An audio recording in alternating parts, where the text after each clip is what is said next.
নমস্কার বন্ধুরা, কেমন আছেন আপনারা সবাই? আমি পম্পা আরও একটা নতুন ভিডিও নিয়ে চলে এসেছি আপনাদের কাছে। আজ রবিবার, তাই একটুখানি ছেলের অনুযায়ী যে আজকে ফ্রাইড রাইস করতে হবে, ভালো কথা। তাই জন্য সেই মতো চলে এসেছি, ফ্রাইড রাইস বানিয়ে ফেলেছি। আচ্ছা, এর জন্য নিয়ে নিয়েছি গরম জলের মধ্যে পরিমাণ মতো নুন দিয়ে দিয়েছি। পরিমাণ মতো বলতে নুনটা একটু চড়াই হবে। আর যেমন ওই মশলাগুলো থাকে, গরম মশলা, গোটা গরম মশলাগুলো, তেজপাতা, একটা বড় এলাচও সঙ্গে দিয়ে দিয়েছি দুটো। জলটাকে ফুটতে দিয়েছি, তারপর জল ফুটে গেলে চাল ঢেলে দেবো। এদিকে আমি ভেজে নিচ্ছি গাজর, সরু সরু করে কাটা হয়েছে লম্বা লম্বা করে, আর বিনস, এই দুটোকে ভেজে নিয়েছি। আমার সবজির মধ্যে আজকে বেশি কিছু ছিল না, গাজর আর বিনসই ছিল, ক্যাপসিকামটাও ছিল না, তাই জন্য দিতে পারিনি।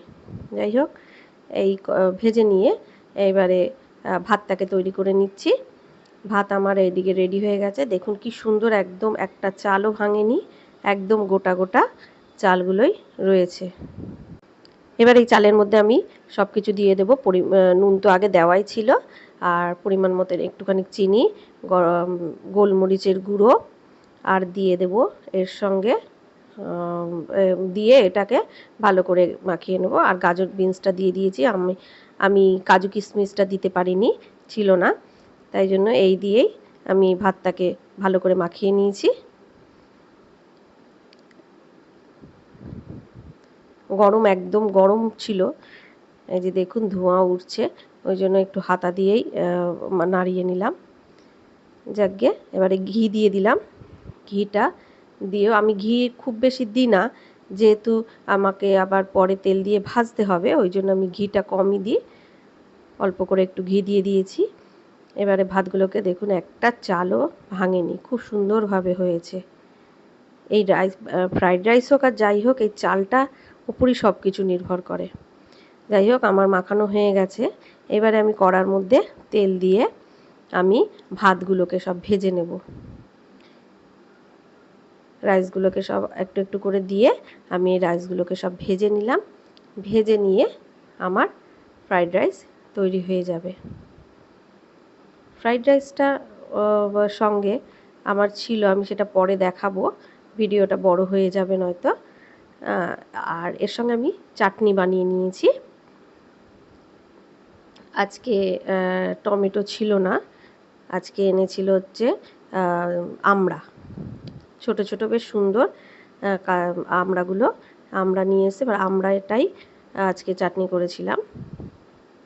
আমার ছেলের আবার খুব পছন্দ হচ্ছে ফ্রাইড রাইস, ছেলের বাবা আবার অত ভালো খায় না যদিও বা। আর এদিকে আমরা চাটনির জন্য বসিয়ে দিয়েছি তেলটা একটু গরম হলে এর মধ্যে দিয়েছি সর্ষে ফোড়ন আর একটা শুকনো লঙ্কা ফোড়ন দিয়ে, এই যে কাঁচা আমড়া, একদম কচি ছিল আমড়াগুলোকে একটু ভালো মতো ভেজে নিয়ে এর মধ্যে নুন, অল্প, সামান্য অল্প হাফ চামচ হলুদ গুঁড়ো দিয়েছি, কেন বেশি হলুদ হয়ে যাবে নয়তো, ওই জন্য হাফ চামচের মতন হলুদ গুঁড়ো দিয়ে এটাকে নাড়াচাড়া করে নিয়ে আর জল দিয়ে দেবো। জল দিয়ে ফুটে গেলে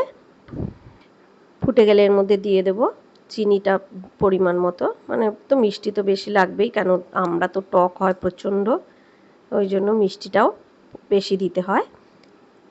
যাই হোক, এবারে দিয়ে দিলে আমার এটা একটু ফুটে, সামান্য, এর একদম কচি আমরা লাগেনি বেশিক্ষণ ফুটতে, একটু ফুটে গেলে চিনি দিয়ে নামিয়ে নেব। আমার আমড়ার চাটনিও রেডি হয়ে গেছে।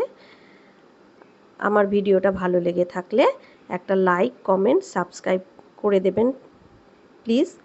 আর তাহলে আমিও আপনাদের সঙ্গে এইভাবে আপনাদের কাছে আসতে পারবো। আপনারা যে যেখানেই থাকবেন সুস্থ থাকবেন, সাবধানে থাকবেন, ভালো থাকবেন।